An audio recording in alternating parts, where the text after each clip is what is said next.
নমস্কাৰ। আজি বৰপেটা জিলাৰ গহিয়াত ভাৰতীয় জনতা পাৰ্টি সৰুক্ষেত্ৰী মণ্ডলৰ উদ্যোগত নৈশ ভলীবল প্ৰতিযোগিতা অনুষ্ঠিত কৰা হয়। খেল ধেমালিয়ে একোজন খেলুৱৈৰ মানসিক শক্তি বৃদ্ধি কৰে।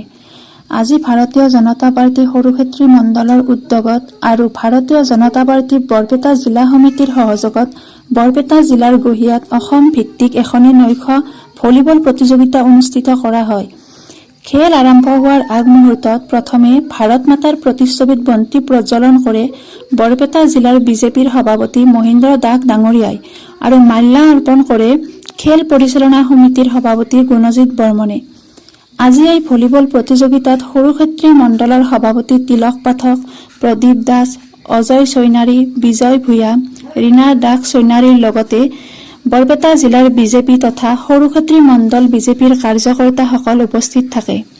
খেল আৰম্ভ হোৱাৰ আগমুহূৰ্তত বড়োসকলৰ খেৰাই নৃত্যৰে এই খেল প্ৰতিযোগিতাৰ আৰম্ভণি কৰা হয়। লগতে বৰপেটা জিলাৰ বিজেপিৰ সভাপতি মহেন্দ্ৰ দাসে ভলীবল মাৰি খেল আৰম্ভ বুলি ঘোষণা কৰে। আজিৰ এই খেলত ৰাজ্যৰ বিভিন্ন জিলাৰ 10টাতকৈ অধিক খেলুৱৈ দলে অংশগ্ৰহণ কৰে। সৰুক্ষেত্ৰীৰ পৰা উজ্জ্বল ডেকাৰ প্ৰতিবেদন, BB আছাম লাইভ।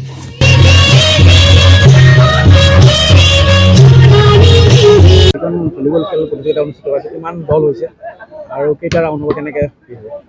আমি প্ৰতিযোগিতাখন অনুষ্ঠিত কৰোঁতে 10টা দলৰ আমি প্ৰতিযোগিতাত অংশগ্ৰহণ কৰিব পাৰিব বুলি আমি দলসমূহক কৈছিলোঁ। 10টা দল আমাৰ হৈছে, 10টা দলে খেলিব। নকআউট ভিত্তিত হ'ব প্ৰতিযোগিতাখন আৰু 3টা ছেটৰ হ'ব গেম। 25 পইণ্টছৰ যিটো আমাৰ ইণ্টাৰনেশ্যনেল নিয়ম, সেই নিয়ম মতে হ'ব। 3টা ছেট হ'ব নকআউট। যিহেতু অসম ভিত্তিক খেলাখন ক'ৰ পৰা দল উপস্থিত আছে? ইতিমধ্যে আমাৰ মাজত আহি উপস্থিত হৈছে তেজপুৰৰ পৰা এটা ভলীবল দল, বঙাইগাঁও আছে, তেজপুৰ, সৰভোগ, পাঠশালা আৰু আমাৰ এই অঞ্চলত নগাঁও, ভেল্লা, এনেকুৱা ধৰণে আমাৰ 10টা টিম আমাৰ হৈছে। এই ভলীবল প্ৰতিযোগিতা উদ্বোধন কৰিলে কি ক'ব? আজি সঁচাকৈয়ে ভাল লাগিছে।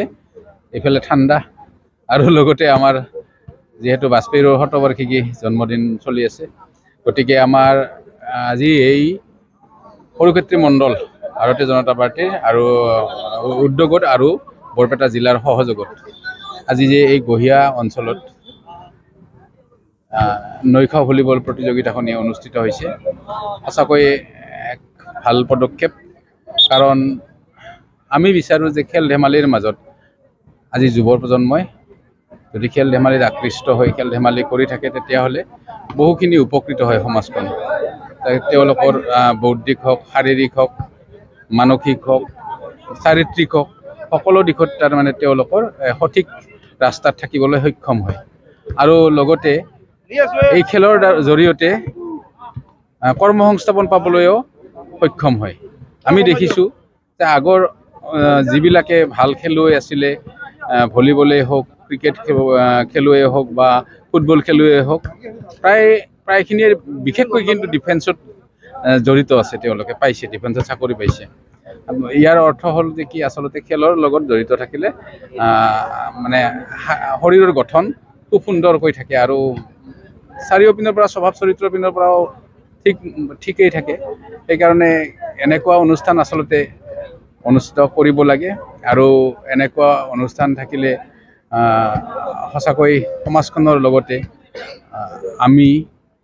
আমাৰ ইয়াত যি উদ্যোক্তাসকলে কৰিছে, সকলোৱে উপকৃত হ'ব।